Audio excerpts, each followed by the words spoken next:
நம்ம போவோம். ஆ அடியே சினேகா, சொல்லுங்க குப்பைமா. உங்க மாமியாக்காரி வீட்டில் இருக்காளாடி?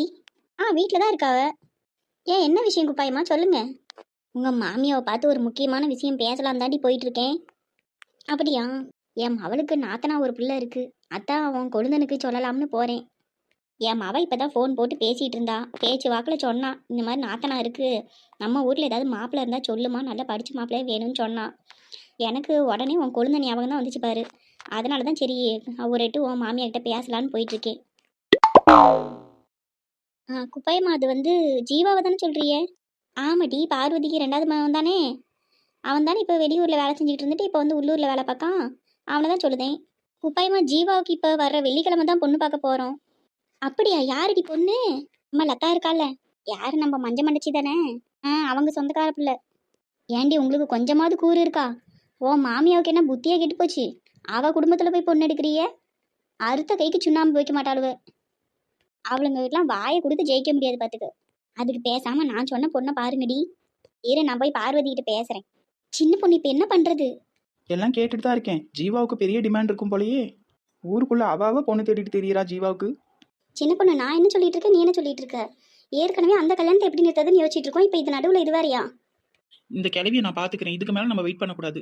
நீ போய் பார்வதி கிட்ட சொல்லிட்டு விவரத்தை. சரி சின்ன பொண்ணு. உபாயமா நில்லுங்க. செல்ல தாய் மருமாவ தானே? குட்டி பொண்ணு. குட்டி பொண்ணு இல்ல, சின்ன பொண்ணு. அதே சொல்லுடி, உன் மாமியா உன்னை நல்லா பாத்துக்கிறாளா? உன் மாமியாளுக்கு வாய் வடக்கு தெரு வரைக்கும் போகுமே, எப்படி சமாளிக்கிற? என்னடி நான் கேட்டுட்டே இருக்கேன், பேசாமே நிக்கிற? போறவளை எதுக்கடி நிறுத்தின? அது வந்து அடியே நெட்டக்காளி, வழிய விட்டுடி. நான் போய் ஒரு கல்யாண விஷயமா பேச போறேன். ஜீவாவுக்கு பொண்ணு பார்த்தாச்சு. அதெல்லாம் நான் போய் பார்வதி கிட்ட பேசிக்கிறேன். நீங்க ஒன்றும் பேச வேணாம். ஜீவாவுக்கு நான் பார்த்துருக்கேன் பொண்ணு. அந்த பொண்ணு கூட தான் கல்யாணமே நடக்க போகுது. அது விஷயமா தான் நானும் அத்தைகிட்ட போய் பேச போறேன். கண்டிப்பா அந்த பொண்ணை தான் ஜீவா கல்யாணம் பண்ணிக்குவான். நீ பாத்திருக்கா? இப்பதான் சினேகா லதா பாத்துருக்கான்னு சொன்னா. அத்தாவும் தான் பார்த்து வச்சிருக்கா. வெள்ளிக்கிழமை தான் பொண்ணு பார்க்க போகணும்னு பேசிட்டு இருக்காவ. அதெல்லாம் வேணாம், இந்த பொண்ணையே கட்டிக்கலாம் தான் பேச போகுது. நீங்க வேற ஒரு பக்கம் நடுவுல பூந்து இன்னொரு குழப்பத்தை உண்டு பண்ணிடாதீங்க. அதானே கேட்டேன், ஊராமூட்டு நெய்யே என் பொண்டாட்டி கையேன்னு. என்னமோ நடக்குது. முன்ன லதா பார்த்தான்னு இப்ப நீ பாத்திருக்கங்கிற. என்னமோ போ. நல்ல வேலை நான் போய் பேசுறதுக்கு முன்னாடியே எனக்கு தெரிஞ்சது. இவ்வளவு குழப்பம் இருக்கிற இடத்துல மாப்பிள்ளை பார்த்து விட்டேன்னா என் மவ என்ன ஆஞ்சிக்கிட்டு விட்டுருவா. என்னவோ ஒன்று கல்யாணம் நடந்தா சரி. நான் என்னமோ பையன் பார்க்கறதுக்கு நல்லா இருக்கான், பொறுப்பான பிள்ளையா இருக்கான், கை நிறைய சம்பாதிக்கான்னு கேள்விப்பட்டேன். அதனாலதான் நானும் ஒரு பொண்ணை பார்த்து சொல்லுவோமேன்னு போனேன். அதெல்லாம் ஒன்றும் அவசியம் இல்லை. நாங்களே பொண்ணு பார்த்துட்டோம். யாரடி பொண்ணு? அது வந்து முடிவானதுக்கு அப்புறம் சொல்லுதோம். என்னமோ நடக்குது. இவளுங்க எதையோ மறைக்கிறாளுவ. சரியான கொடிக்கிங்களா இருக்கிறாளுங்கம்மா. என்னமோ நம்மளுக்கு எதுக்கு, நம்ம கேட்டாலும் சொல்ல மாட்டாளுவ. அப்படியே நடிச்சுக்கிட்டு வாழுவ. என்ன யோசிச்சுட்டே நிக்கிறிய? சரி, நான் பார்வதியை பார்த்து ஒரு வார்த்தை பேசிட்டு போறேன். ஏமா நான் சொல்லிட்டே இருக்கேன், அப்புறம் என்ன மறுபடியும் நீ போய் பார்வதி பாக்குறேன் செவனை பாக்குறேங்கிற? மாப்பிள்ளை இல்ல ஒன்னும் இல்ல, போமா. அடே அப்பா, சிலத்தாய் மருமவளா கொக்கா, என்ன வரத்து வர? பின்ன என்ன, நானும் மரியாதைக்கு பொறுமையா பேசிட்டு இருக்கேன். நீ பொண்ணு இருக்கு பொண்ணு இருக்குன்னு சும்மா சொல்லிட்டு இருக்க. ஏற்கனவே இங்க 1008 ஓடிட்டு இருக்கு. இனி 1009வது நீ வேற. இருக்க பிரச்சனையும் சமாளிக்க முடியாம ஒரே மண்டவலியா இருக்கு. நீ வேற புது பிரச்சனை எடுத்து மூட்டை கட்டிட்டு வந்துட்டே இப்பதான். ஏமா நீ என்ன புரோக்கர் வேலையா பாக்குத? அங்க பொண்ணு இருக்கு இங்க மாப்பிள்ளை இருக்குன்னு சுத்திட்டு திரியறிய எல்லாம். நான் சொல்லிட்டே இருக்கேன், நீ என்ன வாயை பொழந்துட்டே நிக்கிற? மேல மரத்து மேல பாரு காக்கா இருக்கு, அப்புறம் கக்கா போட்டுற போகுது. நெட்டக்காளி, என்ன உனக்கு வாய் ரொம்ப தான் நீளுது? உன் மாமியாட்ட போய் என்னை பத்தி கேட்டுப்பாரு. இந்த ஊருக்குள்ள ஒருத்தி என் முன்னாடி நின்று பேசவே பயப்படுவா. ஏன் பல்லு வலிக்கு 10 வருஷம் ஆச்சோ? முன்னாடி நின்று பேசினா நாத்தத்திலேயே செத்து போயிடுவோன்னு பயந்து ஓடி இருப்பாளுவ.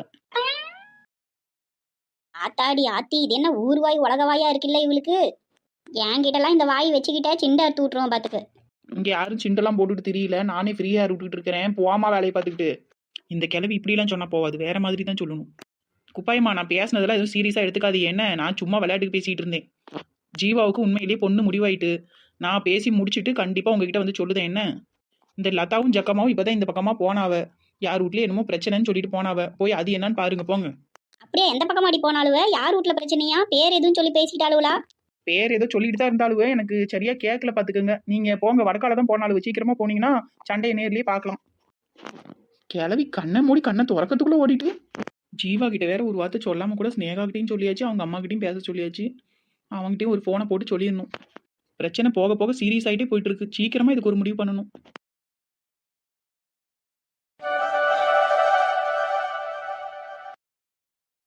சம்மந்தி, பத்திரிக்கையில எல்லாம் சரியா இருக்கு பாத்துக்கோங்க. நேத்து சாயந்தரம் தான் தேதி முடிவு பண்ணி சொன்னோம். நைட்டே வந்து டீடைல்ஸ்லாம் வாங்கிட்டு போய் காலையிலே பத்திரிக்கையோட வந்து நிக்கிறீங்களே. ஆமா சம்மந்தி, பிறகு நமக்கு பத்திரிக்கை தானே மெயின். நீங்க கேட்ட மாதிரி பாருங்க, அதுல 500 பத்திரிக்கை இருக்கு. நீங்க வைக்க வேண்டியவங்களுக்கு இப்பயே வைக்க ஆரம்பிச்சிடுங்க. என்ன இன்னைக்கு நாளும் நல்லா இருக்கு பாத்துக்கோங்க. சாரதா போய் பத்திரிக்கையை சாமி படத்துக்கிட்ட வச்சுட்டு வந்துரு என்ன. ஆ சரிங்க. என் க்ளோஸ் ஃப்ரெண்டு ஒருத்தன் ப்ரெஸ் தான் வச்சிருக்கான். அவன்கிட்ட சொன்னோம் கொஞ்சம் அவசரமா தேவைப்படுதுன்னு. நான் இன்னைக்கு சாயந்தரத்துக்குள்ள கொடுன்னு தான் சொன்னேன். அவன் பாருங்க நைட்டே ஆள் போட்டு வேலையெல்லாம் பார்த்து காலையிலேயே கொடுத்துட்டான். நம்ம தம்பி தான் நேத்து எல்லாம் போய் டீட்டெயிலும் கொடுத்துட்டு இன்னைக்கு காலையில இருந்து வாங்கிட்டு வந்துச்சு. அப்புறம் சம்மந்தி வர்ற வெள்ளிக்கிழமை நம்ம ஜோசியர் நாள் குறிச்சு கொடுத்துருக்காரு பாத்துக்கோங்க. அஹ் தாலியும் புடவையும் எடுக்கிறதுக்கு. அதனால நம்ம எல்லாரும் ஒண்ணா போய் எடுத்துட்டு வந்துருவோம். அப்புறம் நம்ம பையனும் கொஞ்சம் காசு சேர்த்தி வச்சிருக்கான். அவன் வரப்போற பொண்டாட்டிக்காக கொஞ்சம் நகை எடுத்து போடணும்னு ஆசைப்படுதான். வெள்ளிக்கிழமை காலையில எல்லாம் நேரமா புறப்பட்டு போய் எல்லாம் எடுத்துட்டு வந்துருவோம் சம்மந்தி. பிள்ளையும் கூட்டிட்டு வந்துருங்க. ஏக்கா, ஏட்டி வெள்ளத்தாய் வா, வந்து உட்காரு வா. ஏட்டி சோபால தான் உட்கார்றது. இருக்கட்டும்க்கா, இதுதான் நமக்கு வசதியா இருக்கு பாத்துக்க. என்ன நாடகம் பார்த்துட்டு இருக்கியா? வேற என்ன செய்ய? ஆனா ஒரு நாடகம் கூட நல்லா இல்ல, சொல்லிக்கிற மாதிரியே இல்ல. நம்ம காலத்துலலாம் எப்படி இருக்கும் நாடகம்லாம்? நாள் கணக்கா உட்காந்து பார்த்துக்கிட்டே இருக்கலாம், அழகா இருக்கும். நல்ல குடும்ப கதைகளா போட்டுக்கிட்டு இருந்தாங்க. இப்ப எங்க ஒரு நாடகத்தை பார்க்க முடியல, எல்லாம் பொம்பளைங்களையே வில்லிங்களா போட்டுக்கிட்டு இருக்கிறானுங்க. அதுக்கு தான் நான் இந்த நாடகம்லாம் பார்க்கறதே இல்லை பாத்துக்கு. சரி, ஒரு வாய் காப்பி தான் குடிக்கிறியா? இல்லக்கா, இருக்குங்க, அதெல்லாம் ஒன்றும் வேணாம். சும்மா உன்னை பார்த்து பேசிட்டு போலான்னு தான் வந்தேன். எங்க சின்ன பொண்ணு சமையல் நடக்குதா? அவ எங்க இங்க இருக்கா? காலையிலே எல்லாம் சமைச்சு வச்சுட்டு எங்கேயோ அளவிட போயிருக்கா. ஏன் காலையிலே செஞ்சு வச்சுட்டா? ஆறி அவ்வளோ போயிருமே. அதே தீபா வந்திருக்காடி. அதனால என் மவன் காலையிலே போய் கறி மீன்லாம் எடுத்துட்டு வந்தான். அதை காலையிலே செஞ்சுட்டு சாப்பாடும் வச்சு விட்டு போயிட்டா. தீபா வந்திருக்காளா? எப்பக்கா வந்தா? மாப்பிள்ளையமா வந்திருக்காரு? இல்லடி, அவ மட்டும்தான் வந்திருக்கா. நேற்று சாயந்தரம் தான் வந்தா. ஏக்கா ஒரு மாதிரியா சொல்லுதே, எதுவும் பிரச்சனையா என்ன? ஆமாடி, ஒன்றுத்துக்கு இல்லாத பிரச்சனை. சினிமாவை கூட்டிகிட்டு போகல, நான் மாமியா கறிட்டு சண்டை எடுத்துட்டு வந்து நிற்கிறான். மாமியா சினிமாவை கூட்டிகிட்டு போகல சண்டை இழுத்தாளா? மாமியா இல்லடி, மாப்பிள்ளை கூட்டிகிட்டு போகலன்னு தான் சண்டை. மாமியா கறி நேரம் கெட்ட நேரத்தில் வரக்கூடாது, போக வேணாம்னு சொல்லியிருக்கா. அதுக்கு ஒரு சண்டை கட்டிட்டு வந்து நிற்கிறாடி. அவள் என்ன பேச்சு பேசுவா? என்ன மாதிரி புள்ள வளர்த்தி வச்சிருக்கான்னு எனக்கு காரி துப்ப மாட்டா. அவள் சொல்கிறதும் சரிதானே, நேரம் கெட்ட நேரத்தில் வரக்கூடாது இல்லை கல்யாணம் முடிச்சவ. ஆமாக்கா, மாமியா சரியா தானே சொல்லியிருக்கு. அதுக்கு எதுக்கு சண்டை எடுத்துட்டு வந்தா? எல்லாம் திட்டி தான் வச்சிருக்கு, நாளைக்கு கிளம்பிடுவா. தீபா, ஏம்மா? வெள்ளத்தாயத்தை வாங்க. வாராமலு கெதியா இருக்கியா? எங்க அத்தை கெதியா இருக்கிறது? என்ன நல்ல இடத்துல கல்யாணம் பண்ணி கொடுத்துட்டாவனா நான் நல்லா இருந்திருப்பேன். என் மாமியா கறி ஒன்றும் இல்லாத பிரச்சனைக்கு அந்த வரத்து வரா. உனக்கு இஷ்டம் இருந்தா இரு, இல்லைன்னா உங்க அம்மா வீட்டை பார்த்து போயிட்டே இருன்னு சொல்லுதா. எனக்கு ஒன்று கட்டி வச்சிருக்காங்களே ஹெல்மெட் மண்டையன், அவனும் பார்த்துக்கிட்டே நிற்கான். அப்படிலாம் மரியாதை இல்லாமல் பேசக்கூடாதுமா. எந்த வீட்டில் பிரச்சனை இல்லாமல் இருக்கு சொல்லு? மாமியா மருமக சண்டை இல்லாத ஊடே இல்லை பார்த்துக்க. எல்லாம் சரியா போயிடும் போக போக. என்னமோ போங்க அத்தை. நான் பாருங்க அங்கே மாட்டிட்டு முழிக்கேன். எங்க மைனி பாருங்க, அவளுக்கு கொடுத்து வச்சிருக்கு, இங்கே வந்து வாக்கப்பட்டிருக்கா. தேதியில போவா. இவளுக்கு இவங்க ஆத்தாக்காரிக்கு என்னை பத்தி பேசலன்னா தூக்கமே வராது. இவ பிரச்சனையை மட்டும் பேச வேண்டியதானே, என்ன எதுக்கு இருக்கிறா இப்ப? எங்க அண்ணனும் அவளை தங்கம் போல தாங்குதான். எங்க அம்மையும் அவளை ஒரு வார்த்தை கூட கேட்கறது இல்ல. பாருங்க இப்ப கூட எங்கேயும் அளவிட போயிட்டா. யார் இவங்க அம்மாக்காரி என்ன ஒரு வார்த்தை கூட சொல்றது இல்லையா? ஆமா ஆமா, ஒரு வார்த்தையெல்லாம் சொல்றது இல்ல. வாயை திறந்தான்னா பேசிட்டே தான் கிடப்பா, புழு புழுன்னு. யார் யாருக்கு என்னன்னு நம்ம கையிலயா இருக்கு? உன் பொழப்ப எப்படி கட்டா கொண்டு போறதுன்னு பாரு தீபா. அப்புறம் உங்ககிட்ட இன்னொரு விஷயமும் நான் பேசணும். உங்க பெரிய பொண்ணு ஓடி போய் கல்யாணம் பண்ணது என்னவோ தப்பு தான், நான் இல்லைன்னு சொல்ல வரல. நீங்களும் அவமானப்பட்டு நின்னுருப்பீங்க, அக்கம் பக்கத்துல பதில் சொல்ல முடியாம நின்னுருப்பீங்க. அதெல்லாம் எனக்கு புரியதான் செய்யுது. இருந்தாலும் இந்த காலத்து பிள்ளைங்க பாத்தீங்களா, இந்த மாதிரி காதல் எதல்னு போய் அறியாத வயசுல தெரியாம தப்பு பண்ணிருதுங்க. என்ன பண்றோம்னு தெரியாம தப்பான முடிவு எடுத்துருதுங்க. ஆனா நாம வயசான கட்டிங்க, நாம கொஞ்சம் புரிஞ்சுக்கிட்டு மன்னிச்சு ஏத்துக்கிட்டா பரவாயில்லன்னு எனக்கு தோணுது. நான் ஏதோ எனக்கு மனசுல பட்டது சொல்லிட்டேன். என் வீட்டுக்காரி கூட அதெல்லாம் நீங்க எதுவும் சொல்லாதீங்கன்னு தான் சொன்னா. ஆனா எனக்கு என்னவோ மனசே கேட்கல. நம்ம வீட்ல ஒரு பிள்ளை இல்லாம எப்படி நம்ம ஒரு விசேஷம் செய்யறது சொல்லுங்க. அதுவும் இது பெரிய விசேஷம் வேற. அதனால எதுவா இருந்தாலும் யோசிச்சு பண்ணுங்க. எனக்கு என்னமோ உங்க பொண்ணையும் கூப்பிடுறது பரவாயில்லன்னு தோணுது. நான் சொல்றதையும் கொஞ்சம் யோசிச்சு பாருங்க சம்மந்தி. இனிமே பொறக்கவா போறோம், இறக்கத்தான் போறோம். அதுக்கு நடுவுல எதுக்கு இந்த கோபதாபங்கள்லாம் நம்ம மனசுல வச்சுக்கிட்டு சொல்லுங்க. என்னத்த சாதிச்சுக்கிற போறோம்? என்னத்த தூக்கிட்டு தான் போறோம் சொல்லுங்க. நம்ம பிள்ளை தானே, ஏதோ தெரியாம தப்பு பண்ணிடுச்சு. மன்னிச்சு ஏத்துக்குங்க சம்மந்தி. நீங்க இந்த கல்யாணத்துக்கு என்னமோ உங்க பெரிய பொண்ணை கூப்பிட்டாதான் எனக்கும் ஒரு திருப்தியா இருக்கும் பாத்துக்கோங்க. நம்ம வீட்டு பிள்ளை இல்லாம எப்படி ஒரு கல்யாணம் பண்றது சொல்லுங்க. சம்மந்தி, ஊர் ஆட்கள் பேசுறத பத்திலாம் நீங்க கவலைப்படாதீங்க. அவங்களுக்கு அதுதான் வேலை. நமக்கு நம்ம பிள்ளைங்க தான் முக்கியம் சம்மந்தி. அதுங்க சந்தோஷத்துக்காண்டி தானே நம்ம வாழுதோம். அதுவும் இப்ப இந்த காதல் கல்யாணம் சகஜமாயிட்டு பாத்துக்குங்க. வீட்டுல பெரியவங்களே வந்து சின்ன பிள்ளைங்கள கூப்பிட்டு வச்சு உங்களுக்கு யாரையாவது பிடிச்சிருக்கா என்ன சொல்லுங்க, அவங்களே கட்டி வச்சிடறோம்னு பேச்சு முடிச்சு போடுறாவ. அதனால நான் என்ன சொல்ல வரேன்னா, ஊருக்குள்ள பண்ணாத தப்பு ஒன்றும் உங்க புள்ள பண்ணி புள்ள. நம்ம புள்ள தானே, சரி போன்னு ஏத்துக்கிடுங்க. யோசிச்சு பண்ணுங்க. இதுக்கு மேல நான் சொல்றதுக்கு ஒன்றும் இல்லை. நீங்க தான் முடிவு எடுக்கணும். நல்ல வேளை நம்மளே பேசலான்னு இருந்தோம், அவரே பேசுறாரு. இவங்கெல்லாம் இருக்கும் போதே நம்மளும் பேசிடணும், இல்லைன்னா அப்பா ஒத்துக்கிட மாட்டாரு. அப்பா, நானும் இதை பற்றி உங்ககிட்ட பேசலான்னு தான்ப்பா இருந்தேன். அக்கா என் கல்யாணத்துக்கு வரணும்னு எனக்கும் ஆசை இருக்காதப்பா. அக்காவையும் கூப்பிடலாம்ப்பா. அக்காவும் எதுவும் வேணும்னு பண்ணலப்பா. உங்களை அவமானப்படுத்தணும்னு அவள் நினைப்பாளா சொல்லுங்க? அவள் உங்ககிட்ட சொல்கிறதுக்கு தைரியம் இல்லாமல் இப்படி பண்ணிவிட்டாப்பா. சம்மந்தி, அப்ப நாங்க அப்படியே புறப்படுறோம். நீங்க இதை பத்தி பேசும்போது நாங்க இங்க இருக்கிறது நல்லா இருக்காது பாருங்க. நீங்க பேசி முடிவிடுங்க என்ன. நாங்க கிளம்புதோம். பேசிட்டு நல்ல முடிவா சொல்லுங்க சம்மந்தி. போனதெல்லாம் போகட்டும், மறந்துடுங்க. புதுசா ஒரு வாழ்க்கைய ஆரம்பிப்போம் எல்லாரும் சேர்ந்து. சம்மந்தி இருங்க, நீங்க சாப்பிட்டு போங்க. சம்மந்தி அதெல்லாம் ஒன்றும் பிரச்சனை இல்லை. நீங்க பாருங்க, நீங்க பேசி ஏதோ ஒரு நல்ல முடிவுக்கு வாங்க. நம்ம வீடு தானே, எப்ப வேணாலும் சாப்பிட்டுக்கலாம். நாங்க போயிட்டு வாரோம். தலைக்கு மேல வேலை கிடக்கு. கல்யாண வேலையெல்லாம் பார்க்கணும்ல. சரி, அப்ப நாங்க வாரோம். மருமவளே சங்கடப்படாதம்மா, அப்பா நல்ல பதிலா சொல்லுவாரு. அக்கா கல்யாணத்துக்கு வருவா, கவலைப்படாத என்ன. சொல்லிட்டு வா தம்பி. அத்தை மாமா நான் போயிட்டு வரேன். கண்மணி போயிட்டு வரேங்க. சரி சரிங்க தம்பி, மாப்பிள்ள. 2 பேரும் சாப்பிட்டீங்களா இல்லையா? சாப்பிட்டோம். இட்லி ஊற்றி மீன் குழம்பு வச்சுருந்தா, கறியை வறுத்து வச்சிருக்கா. ஏக்கா கறி குழம்பு வைக்க சொல்லியிருக்கலாம்ல, இட்லிக்கு நல்லா இருக்குமே. நம்ம சொல்கிறதெல்லாம் எங்கே கேட்குதா? அவள் இஷ்டம்தான் எல்லாம். எதையோ ஒன்று அவளுக்கு தோணுனதை செஞ்சுவிட்டு தின்னுக்கிட்டு உக்காந்துருங்கடின்னு வச்சுட்டு போயிட்டா. தலையிலத்தேன்னு உக்காந்துருக்க வேண்டியது தான். அம்மாவும் அவளும் ஒன்றை பாரு என்ன பாருன்னு. அட வெள்ள மண்டச்சி, என்னவா பேசுதா? இவ மவாக்காரி தான் வந்து எனக்கு மீன் குழம்பு வேணும், கறியை வறுத்துருங்கன்னு சொன்னா. அந்த அரை விட்டு கேட்டுட்டு அப்படியே நிக்கிறாளே, நான் தான் சொன்னேன்னு சொல்லாம. சரி விடுக்கா, ராசி என்ன மீன் வாங்கிட்டு வந்தானோ அது குழம்பு வச்சாதான் நல்லா இருக்கும்னு கூட வச்சிருப்பா. சின்ன பொண்ணு வந்துட்டியாம்மா? வாங்க அத்தே. எங்கடி போனவ? போன இடம் வந்த இடம். நாத்தனா கறி சங்கடப்பட்டு வந்து உக்காந்துருக்காளே, அவளுக்கு என்ன வேணும் எதுன்னு கவனிக்கணும்னு கொஞ்சமாவது உனக்கு அக்கறை இருக்கா? என்ன அத்தையோ, எல்லாம் செஞ்சு வச்சுட்டு தானே போனேன். செஞ்சு வச்சுட்டு தான் போனேன், இல்லைன்னு யார் சொன்னது? ஒரு டீ காப்பி வேணும்னு நாங்கள் யார்கிட்ட போய் கேட்கறது? என் மவளும் மனசு சங்கடமாக இருக்கா பார்த்துக்கு. அவள் எப்படி போய் அதெல்லாம் செய்வா? போ, வெள்ளத்தாயத்தை வந்திருக்காயில, போய் டீ போடு எல்லாத்துக்கும். போய் போடுதேன். அதுக்கு முன்னாடி ஒன்று சொல்லிட்டு போறேன். என்னடி ஒரு படியா இழுக்க? நான் ஒன்று என் இஷ்ட வெங்காயத்துக்கு ஆக்கி கொட்டிட்டு போகல. உங்க மாவா தான் மீன் குழம்பு வேணும், கறியை வறுத்துருங்கன்னு சொன்னா. டின்னு மாதிரி இப்போ நின்றுட்டு இருக்கா பாருங்க, எதுவும் சொல்லாம. நீங்க பாட்டுக்கு உங்க வாய்க்கு வந்ததெல்லாம் பேசிட்டு இருக்கீங்க. நானும் நின்று கேட்டுட்டு தான் வாரேன். என்ன மைனி டின்னுங்கிறிய? என்னை பார்த்தா உங்களுக்கு எப்படி இருக்கு? அவங்க பேசுனதெல்லாம் நான் கவனிக்கல, நானே மனசு சங்கடமாக இருக்கேன். ஆமாம்மா, ரொம்ப தான் சங்கடமா இருக்கு. சங்கடமா இருக்கும் போதே நேற்று நைட்டு கொத்து பரோட்டா, சில்லி சிக்கன், இன்னைக்கு காலையில மீன் குழம்பு, மட்டன் வறுவல். இன்னும் சங்கடமா இருக்கும் போதே இப்படி. இன்னும் நான் சங்கடமா இல்லைன்னா எப்படி சாப்பிடுவே தெரியல. நிறுத்திடி, நீ ஒன்றும் சம்பாரிச்சு கொண்டு வந்து கொட்டலை. என் மாமன் சம்பாரிச்சு போட்டதெல்லாம் நாங்கள் தின்னுட்டு உட்காந்துருக்கோம். என்ன ரொம்ப பேசினா வாயை கிழிச்சு தச்சிருவேன் பார்த்துக்கு. தைக்கிறதுக்கு எது கிழிக்கணும், அப்படியே இருந்துட்டு போட்டு விட வேண்டியது தானே. என்ன பேசணும்னு தெரியாம ஏதாவது பேசிட்டு கிடக்குது. வெறும் விளங்காதவளுங்கம்மா. என்னது விளங்காதவளுங்களா? உங்களுக்குலாம் விளக்கம் கொடுக்க முடியாதுன்னு சொன்னேன். என் மாமன் வரட்டும்டி, ஒன்று பேசிக்கிறேன். எல்லாம் அவன் கொடுக்குற இடம் தான்.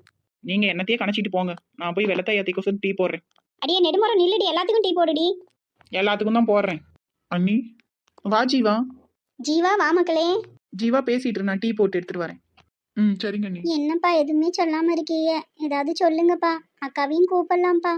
ஆமாங்க, எனக்கு கூட அவன் நினப்பாவே இருக்கு. இப்போ பத்திரிக்கையை கையில் வாங்கும் போது கூட எனக்கு அவன் நினப்புது. எனக்கும் அவன் மேலே கோபம் இருக்க தான் செஞ்சிச்சு. ஆனால் 2 நாளைக்கு மேலே தாக்கு பிடிக்கல பார்த்துக்கோங்க. அதுக்கப்புறம் இருந்தே பிள்ளை என்ன செய்கிறாளோ சாப்பிட்டாலோன்னு தினம் அவன் நினப்பாவே இருக்குங்க. என் கண்ணுக்குள்ளேயே இருக்குங்க, பார்க்கணும் போல இருக்குங்க என் மோளை. நானும் பிள்ளைங்க தான் உலகம்னு வாழ்ந்தவன். எனக்கும் ஒன்றும் பாசம் இல்லாமலாம் இல்லை பார்த்துக்குங்க. ஆனாலும் உங்களை மாதிரிலாம் என்னால் சட்டுன்னு மாற முடியல. நீங்க பொம்பளைங்க வீட்டில் இருக்கிறீங்க. நான் ஆம்பளை 4 இடத்துக்கு போறேன் வரேன். அவளால நான் எவ்வளவு அவமானப்பட்டிருக்கேன் தெரியுமா? என்னாலலாம் அவளை கல்யாணத்துக்குலாம் கூப்பிட முடியாது. அப்பா ப்ளீஸ்ப்பா, அப்படிலாம் சொல்லாதீங்கப்பா. அக்காவையும் கல்யாணத்துக்கு கூப்பிடலாம்ப்பா. உங்கள் காலை பிடிச்சி கேட்குறேன்ப்பா. கண்மணி, எங்கள் பிள்ளை இப்படி காலை பிடிச்சிட்டு அழுகுறாளே, அப்போ கூட உங்கள் மனசு இறங்கல? கண்மணி எழுந்துருமா, சொல்றது கேளு, எழுந்துரு. என்னை பத்தி யாருமே யோசிக்கல இல்ல. அப்பா அப்படிலாம் இல்லைப்பா. நீங்கள் சொன்னதுனால தான் இந்த கல்யாணமே நான் பண்ணிக்கிறேன்ப்பா. எனக்கு இப்போ கல்யாணம் பண்ணிக்கிறதுல கொஞ்சம் கூட விருப்பம் இல்லை. உங்கள் சந்தோஷத்துக்காண்டி மட்டும்தான் நான் இப்போ கல்யாணம் பண்ணிக்கிறேன். எனக்காக இது ஒன்று மட்டும் பண்ணுங்கப்பா. நானும் இந்த வீட்டில் எவ்வளோ நாளைக்கு இருக்க போகிறேன்னு சொல்லுங்கள். அது வரைக்கும் அக்காவும் வந்துட்டு போயிட்டு இருந்தா எனக்கு கொஞ்சம் சந்தோஷமாக இருக்கும்ப்பா. அப்பா, அக்காவை பற்றி உங்களுக்கு தெரியல, அவளும் உங்கள் மேலாம் பாசமாக தானே இருந்தா. அவளுக்கு பிடிச்ச வேலைக்கு கூட உங்களுக்காக அவள் போகவும் தானே இருந்தா.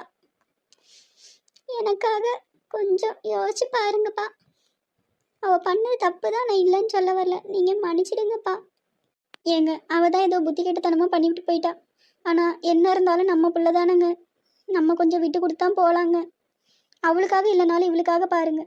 உங்களுக்காக தானே கல்யாணத்துக்கே ஒத்துக்கிட்டு நிற்கிறா. சம்மந்தி சொன்ன மாதிரி ஊரில் யாரும் பண்ணாத தப்பு ஒன்று நம்ம பிள்ளை பண்ணிப்பில்ல. சம்மந்தி இவ்வளோ தூரம் சொன்னதுக்கப்புறமும் நம்ம அதுக்காகவாவது பார்க்கணும் இல்லைங்க. அப்புறம் நம்ம பேச்சுக்கு என்ன மரியாதைன்னு நினைக்க மாட்டாவ.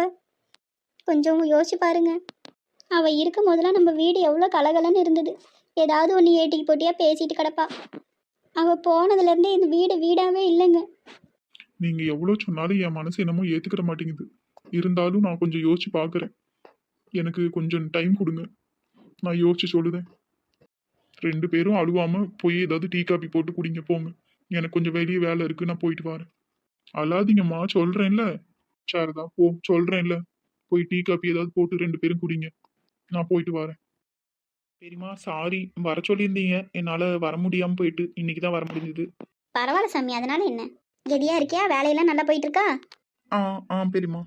உங்களுக்கு உடம்புலாம் கெதியா இருக்கா பெரியம்மா? ஏதோ இருக்கேன் மக்களே. வெளுத்தாயத்தை நீங்க எப்படி இருக்கீங்க? நல்லா இருக்கேன் மக்களே. தீபா எப்போ வந்த? நேற்று தான் வந்தேன் ஜீவா. போய் சோப்பால உட்காருப்போ. ஜீவா வீட்டில் இருந்தா வரேன். ஏன்டி ஒன்று டீ தானே போட சொன்னோம். டீ வச்சுட்டு தான் வந்திருக்கேன், அது கொதிச்சிட்டு இருக்கு. அது வரைக்கும் நானும் கூட சேர்ந்தா கொதிக்க முடியும்? ஜீவா என்ன சங்கடி, என்ன கல்யாணம் வேணாம்னு சொல்லிட்டு இருக்கியா? அப்புறம் சரி பொண்ணு பார்க்க போகலான்னு சொல்லிட்டேன்னு தான் கேள்விப்பட்டேன். இருந்தாலும் உன் மனசில் ஏதாவது இருந்தால் என்கிட்ட சொல்லு மக்களே. பெரியம்மா அது வந்து எதுவாக இருந்தாலும் என்கிட்ட சொல்லு, நான் உங்கள் அம்மா கிட்ட பேசுகிறேன். என்ன ஜீவா, ஸ்னேகா வீட்லயா இருக்கா? இல்ல, நீ நான் வரும்போது இல்ல. அப்போ ஸ்னேகா போகிறதுக்கு முன்னாடி ஜீவா கிளம்பி வந்திருக்கான். இங்கே வேற வந்திருக்கான். இந்த கிளவி என்ன பிரெயின் வாஷ் பண்ண போகுதோ தெரியல. இவன் எதுவும் வளராமல் இருக்கணும் இப்போதைக்கு. சொல்லு மக்களே, எதனால் கல்யாணம் வேணான்னு சொன்னேன்? உனக்கு யாரையாவது பிடிச்சிருக்கா, இல்லை செட்டில் ஆகிட்டு பண்ணிக்கலான்னு இருந்தியா? எதுவாக இருந்தாலும் என்கிட்ட சொல்லு மக்களே. என்ன ஜீவா லவ்வா? தீபா அது வந்து ஜீவா நீ வேலைக்கு போகலையா? இல்ல, நீ இன்னைக்கு லீவ் போட்டிருக்கேன். சரி சரி. ஜீவா காலையில் சாப்பிட்டியா? இங்கே மீன் குழம்பு இட்லி இருக்கு, போட்டுமா இல்லை தோசை எதுவும் ஊற்றுட்டுமா? இல்ல, நீ சாப்பிட்டு தான் வந்தேன். இவன் வேற என்ன சொல்ல போறானோ தெரியல. எவ்வளோ நேரம் எப்படி சமாளிக்கிறது? சாரதா, ஏங்க வந்துட்டீங்களா? காப்பி எதுவும் போட்டு எடுத்துட்டு வரட்டுமா? புள்ள எங்க? ரூமில் தாங்க இருக்கா. கூப்பிடு. கண்மணி, இங்க வா மக்களே. அப்பா நான் உங்களை ஏதாவது கஷ்டப்படுத்தியிருந்தா என்ன மன்னிச்சிருங்கப்பா. அப்படிலாம் ஒன்றும் நினைக்கல மக்களே. உன் நல்ல மனசுக்கு தாமா நல்ல மாப்பிள்ளையே கிடைச்சிருக்கு. மாப்பிள்ளை எவ்வளோ பொறுப்பா இருக்கு அப்படி பாத்தியா? உனக்கு இப்பயே நகையெல்லாம் போடணும்னு நினைக்கிறாவ. இந்த காலத்து பிள்ளைங்கெல்லாம் கல்யாணத்துக்கு முன்னாடியே எல்லாம் ஃபோனில் பேசிக்கிடுதுங்க. ஆனால் மாப்பிள்ளை இது வரைக்கும் உன் நம்பர் கூட கேட்டதில்லை பார்த்துக்கு. நீயும் போய் புத்தியா பொழைச்சிக்கணும் என்ன? மாமியா மாமனார்லாம் அனுசரித்து போய்க்கணும். குடும்பத்தை கட்டா கொண்டு வரணும் என்ன? சரிப்பா. அப்பா கவலைப்படாத மக்களே, உங்க அக்காவும் கல்யாணத்துக்கு வருவா. அப்படியேப்பா அக்காவை கல்யாணத்துக்கு கூப்பிட போறீங்களா? எங்க அப்ப நம்ம போய் பத்திரிக்கை வச்சுட்டு வந்துருவோமா சின்ன பொண்ணுக்கு? சொல்லுங்கப்பா. அவங்க 2 பேரையும் வீட்டுக்கு வர சொல்லுங்க, அப்புறம் போய் பத்திரிக்கை வச்சுக்கலாம். சரிப்பா, நான் போய் அக்காவுக்கு ஃபோன் போட்டு வர சொல்லட்டுமா? சரிம்மா. அப்பா ஏப்பா ஒரு மாதிரியாவே இருக்கீங்க, சிரிங்கப்பா. போமா போ, போய் ஃபோன் போடு போ. சரிப்பா, அதை இப்போ உடனே போய் ஃபோன் பண்றேன். என்ன எங்க காப்பி போட்டு எடுத்துட்டு வரட்டுமா? காப்பிலாம் வேணாம், ஒரே தலைவலியா இருக்கு பாத்துக்கு. போய் டீ போட்டு எடுத்துட்டு வா போ. நீங்க 2 பேரும் போட்டு குடிச்சீங்களா இல்லையா? இன்னும் இல்லைங்க. சரி, அப்ப நம்ம 3 பேத்துக்கும் போட்டு எடுத்துட்டு வா போ. சரிங்க. ஜீவா, இது யாரு? இந்த ஸ்னேகா என்ன பார்வதியத்தை இங்கே கூட்டிட்டு வந்திருக்கா? ஐயோ, எங்க மாமியை கிளவி வேற இருக்கே, என்ன சொல்லுமோ தெரியலையே, என்ன நடக்க போகுதோ தெரியலையே. ஜீவா. என்னாச்சு ஸ்னேகா, சொல்லிட்டியா? சொல்லிட்டேன் சின்ன பொண்ணு. உடனே ஜீவா அங்கதான் போயிருக்கான், வா அங்க போய் பேசிக்கலாம் சின்ன பொண்ணுகிட்ட, நான் பேசிக்கிறேன்னு சொல்லி கூட்டிட்டு வந்துட்டாங்க. நானும் எவ்வளவு தூரம் சொன்னேன், கேட்கவே இல்லை சின்ன பொண்ணு. சரி விடு, என்னதான் நடக்குதுன்னு பாப்போம். எப்படியே எல்லாத்துக்கும் சொல்லிதானே ஆகணும். நல்ல வேலை சின்ன பொண்ணு எதுவும் சொல்லல. ஏமா? ஜீவா நீ கண்மணியை லவ் பண்றியாம்ல? அம்மா அது வந்து சொல்லு ஜீவா, அம்மா கிட்ட சொல்லியிருக்கலாம்ல ஒரு வார்த்தை. பார்வதி, ஜீவா அந்த பிள்ளையை விரும்புதானா? யார் அந்த பிள்ளை? ஆமாக்கா, நம்ம கண்மணியே தான். நம்ம கண்மணியா? யார் அந்த பிள்ளை? நம்ம ஊருக்கார பிள்ளையா? அக்கா உனக்கு விவரமே தெரியாதா? நம்ம சின்ன பொண்ணோட தங்கச்சி தான் கண்மணி. அன்னைக்கு கூட தீபா கல்யாணத்துக்கு வந்திருக்கல, அந்த பிள்ளையை தான் ஜீவா லவ் பண்ணுதானா? என்ன சொல்ற பார்வதி? ஆமாக்கா, நம்ம சின்ன பொண்ணு தங்கச்சி தான். நான் கூட மண்டபத்தில் பார்த்து ஆசைப்பட்டேன், ஜீவாவுக்கு கட்டினா நல்லா இருக்குமேன்னு. சரிதான். என்னடா ஜீவா நீ பேசாட்டியே நிற்கிறிய, என்னன்னு சொல்லு. அந்த பிள்ளைய உனக்கு எப்படிடா பழக்கம்? பெரியம்மா அது வந்து ஒரு நாள் கோவில்ல பார்த்தேன் பெரியம்மா. ஏன்டா இதுக்கு தான் கல்யாணம் வேணாம் வேணாம்னு சொல்லிட்டு இருந்தியா? என்கிட்ட ஒரு வார்த்தை சொல்லியிருந்தீங்கன்னா அப்பா கிட்ட நான் பேசியிருப்பேன்ல இதை பற்றி. பார்வதி நீ என்ன அவங்க கூட சேர்ந்துட்டு ஆடிட்டு இருக்க? ஒருத்தையை கட்டிட்டு வந்து படாத பாடு பட்டுட்டு இருக்கேன் நான். அவ வீட்ல இன்னொருத்தி வேற கட்டிட்டு வரணுமா? ஏன் என்னை கட்டிட்டு வந்து இப்போ என்ன நீங்கள் கெட்டு போயிட்டீங்க? பாரு சொல்லி வாயை மூடில் நீட்டுதா பாரு. அத்தே என்னை பற்றி என்ன வேணாலும் பேசுங்க, என் தங்கச்சியை பற்றி எதுவும் பேசுகிறவாட வச்சுக்காதீங்க. அவள் என்ன மாதிரி கிடையாது, அவள் அமைதியான பிள்ளை. ஆமாம் ஒன்ன மாதிரி கிடையாது, அந்த பிள்ளை பார்க்க அழகால இருக்கும். எல்லாம் உங்கள் பையன் மூஞ்சிக்கு இந்த மூஞ்சி போதும். வாயை மூடு நெடுமாடு, நான் இங்கே பேசிட்டு இருக்கேன். அக்கா அதெல்லாம் பார்த்தா நல்ல பிள்ளையாதான்க்கா தெரியுது. சின்ன பொண்ணு உங்கள் வீட்டுக்கு போய் பொண்ணு கேட்போமா? எப்படி இவங்களுக்குலாம் தெரிஞ்சது? அண்ணி தான் சொல்லியிருப்பாவளோ? எப்படியோ இவங்களே பேசி ஒரு முடிவுக்கு வரட்டும். நானும் என்னடா பண்ண போறோம்னு லீவு போட்டுட்டு உட்காந்துருந்தேன். இப்போ இவங்களே சேர்ந்து எல்லாம் ஒரு முடிவுக்கு வரட்டும். எல்லாம் நல்லதா முடிஞ்சா பரவாயில்ல. அத்தை அதில் ஒரு சிக்கல் இருக்குது பார்த்துக்குங்க. சின்ன பொண்ணு ஸ்னேகா எல்லாமே சொன்னான். உன் தங்கச்சி கல்யாணம் நிச்சயமாயிட்டு அதுதானே? வெளியாளுக்கு தானே பேசி முடிவு பண்ணியிருக்காவ, நம்ம பேசி சரி பண்ணிக்கலாம். ஐயோ எங்கள் அப்பாவை பற்றி தெரியாமல் பேசிகிட்டு இருக்காவ. ஏண்டி உன் குடும்பத்தில் ஒருத்தி கூட வீட்டில் பார்க்குற மாப்பிள்ளையை கல்யாணம் பண்ண மாட்டீங்களா? அத்தை என்ன நடந்துச்சுன்னு தெரிஞ்சுக்கிட்டு பேசுங்க. என்ன என் தங்கச்சி ஜீவாவை லவ் பண்ணல, ஜீவா தான் கண்மணியை லவ் பண்ணுறான். இது வரைக்கும் ஜீவா லவ் பண்ணுற விஷயம் கண்மணிக்கே தெரியாது. என்ன ஜீவா அவ இப்படி சொல்கிறா? ஆமா பெரியம்மா, நான் மட்டும்தான் லவ் பண்றேன். புழு புழுன்னு. அதனால என்ன சின்ன பொண்ணு, நம்ம ஜீவாவை வேணான்னு எந்த பொண்ணு சொல்லு. அத்தை அது பிரச்சனையே இல்லை, கண்மணிகிட்ட கூட நான் பேசிக்குவேன். எங்கள் அப்பா இதுக்கெல்லாம் சம்மதிக்க மாட்டாரு. அவரு நான் கல்யாணம் பண்ணிட்டு வந்ததுலேருந்தே கோவமா இருக்காரு. இப்போ என் வீட்டாளுங்கன்னு தெரிஞ்சு எப்படி சம்மதிப்பாரு சொல்லுங்க? சின்ன பொண்ணு நம்ம ஃபோன் அடிச்சு நம்மளே ஒரு முடிவுக்கு வர வேணாமே? உங்க வீட்டில் பேசி தான் பார்க்கலாமே. அது வந்து அத்தை யார் ஃபோனு? கண்மணி தான், ஒரு நிமிஷம் இருங்க. ஹலோ சொல்லு கண்மணி. ம் சின்ன பொண்ணு, அண்ணி என்னாச்சு? என்னடி இவ இப்படி பொசுக்கன்னு மயங்கி விழுந்துட்டா? என்னவா இருக்கும்? அக்கா நாள் தள்ளி போயிருக்கா, ஏதாவது விசாரிச்சியா? என்ன வேலை தாய் சொல்ற? ஆமாக்கா மசக்கையாவது இருக்காளோ என்னமோ. அப்படியே சொல்லுத? ஆமாக்கா வாய்ப்பு இருக்குல்ல. அப்படி இருந்தா உன் வாய்க்கு சக்கரை அள்ளி தான் போடணும். டாக்டர் செக் பண்ணிட்டு என்னன்னு சொல்லட்டும் இரு. சின்ன பொண்ணு, சின்ன பொண்ணு இங்க பாரு. சின்ன பொண்ணு ராசு வந்திருக்கேன். உனக்கு என்ன ஆயிட்டுமா? கண்மணி ஃபோன் பண்ணான்னு தானே பேசிட்டு மயங்கி விழுந்தாவ. அவ ஏதாவது சொல்லியிருப்பாளோ? அங்க எதுவும் பிரச்சனையா? என்னன்னே தெரியலையே. என்னவா இருக்கும்? ஏ ராசு, என் மவனே அழுவாதடா, ஒன்றும் இல்லை, எல்லாம் நல்ல விஷயமா தான் இருக்கும். என்னமா சொல்லியா? என் பொண்டாட்டி இப்படி பேச்சு மூச்சு இல்லாம கிடக்கா. நல்ல விஷயம்னு சொல்லுத. ஏ அறிவு கெட்டவனே, உன் பொண்டாட்டி மசக்கையா இருக்கா போல இருக்குடா, அதனால தான் மயங்கி விழுந்திருக்கா. நீ அப்பா ஆக போற. அப்படியாம்மா? உண்மையாவா? ஹலோ சொல்லுங்க டாக்டர். நீங்க நினைக்கிற மாதிரிலாம் ஒன்றும் இல்லை. ஏமா வீட்டில் எதுவும் பிரச்சனையா? ஆமாம் சார், கொஞ்சம் பிரச்சனை போயிட்டு தான் இருக்கு. ஆனால் அவள் தங்கச்சி ஃபோன் பண்ணியிருந்தா, ஃபோனில் ஏதோ கேட்டுட்டு தான் மயங்கி விழுந்தா. ஏற்கனவே ஃபேமிலியில பிரச்சனைன்னு சொல்றீங்க. அதை ஏதோ யோசிச்சுட்டே இருந்திருப்பாங்கன்னு நினைக்கிறேன். அது இல்லாம காலையில இருந்து அவங்க சாப்பிடல. அதுக்கு மேல அவங்க தங்கச்சி ஃபோன் பண்ணி ஏதோ அதிர்ச்சியான விஷயம் சொல்லியிருக்காவ. அதனாலதான் மயங்கி விழுந்திருக்காங்க. மற்றபடி வேற எந்த பிரச்சனையும் இல்லை. இன்ஜெக்ஷன் போட்டிருக்கேன், இப்போ முடிச்சிருவாங்க. எழுந்ததும் முன்ன சாப்பிட ஏதாவது கொடுங்க. ஆமா டாக்டருக்கு பணம் கொடுத்து அனுப்பிட்டு வரேன். அத்தை காலையிலேருந்து சின்ன பொண்ணு சாப்பிடலையா? தெரியலம்மா, சாப்பிட்ருப்பான்னு தான் நாங்களும் இருந்தோம். தீபா நீ போய் அவளுக்கு இட்லி போட்டு எடுத்துட்டு வா சாப்பிட. ஆ சரிம்மா. சின்ன பொண்ணு இப்போ எப்படி இருக்கு? என்ன ஆயிட்டு? ஒன்றும் இல்லை கிருக்கச்சி, காலையிலேருந்து சாப்பிடாம இருந்திருக்க, இப்படியா பண்ணுவேன்? அதுதான் மயக்கம் வந்திருக்கு. சின்ன பொண்ணு, ஏங்க நீங்க எப்போ வந்தீங்க? இப்பதான் வந்தேன். சின்ன பொண்ணு என்ன ஆயிட்டு உனக்கு? அண்ணி என்ன ஆயிட்டு அண்ணி? கண்மணி என்ன சொன்னா? ஏன் ஃபோன் வந்ததும் மயங்கி விழுந்தீங்க? என்னாச்சு சின்ன பொண்ணு? கண்மணி என்ன சொன்னா? வீட்ல யாருக்கு எதுவும் உடம்பு சரியில்லையா? எங்க அழாதம்மா, சொல்லு, எதுவா இருந்தாலும் பாத்துக்கலாம். எங்க அப்பா நம்மள வீட்டுக்கு வர சொன்னாராங்க. உனக்கு சந்தோஷமான விஷயம் தானே சொல்லியிருக்க, அதுக்கே இப்படி அழுதுட்டு இருக்க? என்னால நம்பவே முடியலங்க, இவ்வளோ சீக்கிரம் அப்பா அப்படி மனசு மாறுவாருன்னு. அங்க என்ன நடந்துச்சுன்னு கூட நான் கேட்கல. கண்மணி இப்படி சொன்னதும் எனக்கு அதிர்ச்சி ஆயிட்டு மயங்கி விழுந்துட்டேன். அட பைத்தியம், அழாத. நீ ஃபர்ஸ்ட் அழுகி நிறுத்து. நீ ரிலாக்ஸ் ஆயிட்டு ஃபர்ஸ்ட் கண்மணிக்கு ஃபோன் பண்ணி என்னன்னு முழுசா விவரத்தை கேளு. நாம 2 பேரும் போய் உங்க அப்பா அம்மாவை பார்த்துட்டு வருவோம். என்ன? சரிங்க. சின்ன பொண்ணு அப்புறம் என்ன, உங்கள் அப்பாவே வர சொல்லியிருக்காருல்ல, போயிட்டு அப்படியே கல்யாண விஷயத்தையும் பேசிட்டு வந்துரு. ஏங்க இங்க எல்லாருக்குமே ஜீவா கண்மணி விஷயம் தெரிஞ்சுட்டு. அதுக்கு என்ன பண்ணலாம்னு அடுத்தது யோசிக்கலாம். என்ன நீ டென்ஷன் ஆகாம ஃபர்ஸ்ட் போய் சாப்பிடு. பார்வதியத்தை நான் கண்மணிகிட்ட பேசிட்டு வீட்டுக்கு போயிட்டு என்ன நிலவரம்னு பார்த்துட்டு அப்புறம் பேசிக்கலாம் அத்தை. எனக்கு இப்போ ஒரு பெரிய நம்பிக்கை வந்திருக்கு, கண்மணி ஜீவா கல்யாணத்தை எப்படியாவது நடத்திடலான்னு. ஜீவா இப்போ சந்தோஷமா? போங்க நீ. சின்ன பொண்ணு நீ சொல்கிறதும் சரிதான். நீ போய் அங்கே என்ன நிலவரம்னு பார்த்துட்டு அதுக்கப்புறம் சொல்லு. நாங்கள் வந்து பொண்ணு கேட்குறோம். என்ன? சரிங்க அத்தை. போகிற வேணா எல்லாம் நல்லபடியாக நடக்கும். நம்ம எல்லாம் வீட்டுக்கு போகலாம் வாங்க. அவள் சாப்பிட்டு ரெஸ்ட் எடுக்கட்டும். அக்கா நான் சாயந்தரமா வாரேன், நீ ரெஸ்ட் எடுப்போம். சரி வேலை தாய். அக்கா அப்போ நானும் போயிட்டு வரேன். இந்த கல்யாணத்தை எப்படியாவது நடத்த பாருக்கா. நீ தான் முன்ன நின்று எல்லாம் செய்யணும். அதெல்லாம் பார்த்துக்கலாம் விடு பார்வதி. அவ போயிட்டு வந்து என்ன ஏதுன்னு சொல்லட்டும். சரிக்கா நான் வாரேன். சின்ன பொண்ணு ராசு வாரேன் என்ன? சரிங்க அத்தை. இவள இட்லி எடுத்துட்டு வந்து குடுடினா எங்க போனா? சின்ன பொண்ணு நானும் போயிட்டு வாரேன், போய் சமைக்கணும். ம் ஜீவா என்கிட்ட ஒரு வார்த்தை கூட சொல்லல இல்ல நீ வீட்டுக்கு வா, உன்னை பேசிக்கிறேன். அண்ணி அது வந்து உன் முகத்துல இப்படி சிரிப்பை பார்க்கவே எனக்கு ரொம்ப சந்தோஷமா இருக்கு. சரி ஜீவா வா போவோம். அவ சாப்பிட்டு ரெஸ்ட் எடுக்கட்டும். அவ வீட்டுக்கு போயிட்டு வந்து என்ன ஏதுன்னு சொல்லுவா. சரிங்க அண்ணி. அண்ணா அண்ணி போயிட்டு வரேன். ம் என்னால இப்ப கூட நம்பவே முடியலன்னா பாத்துக்கோங்க. என்ன இருந்தாலும் நீ பெத்த புள்ள இல்ல சின்ன பொண்ணு, அப்படி விட்டுருவாங்களா என்ன? கண்மணிக்கு கல்யாணம் பண்ற ஐடியால வேற இருக்காவ இல்ல, அதனால கூட ஏதாவது மனசு மாறி இருப்பாரு. ஜீவா கண்மணி கல்யாணத்தை பத்தி இப்ப நீ எதுவுமே யோசிக்காத என்ன? நம்ம வீட்டுக்கு ஃபர்ஸ்ட் போயிட்டு வருவோம், அதுக்கப்புறம் எல்லாம் பேசிக்கலாம். சரிங்க. சரி வா, நீ வந்து ஃபர்ஸ்ட் சாப்பிடு.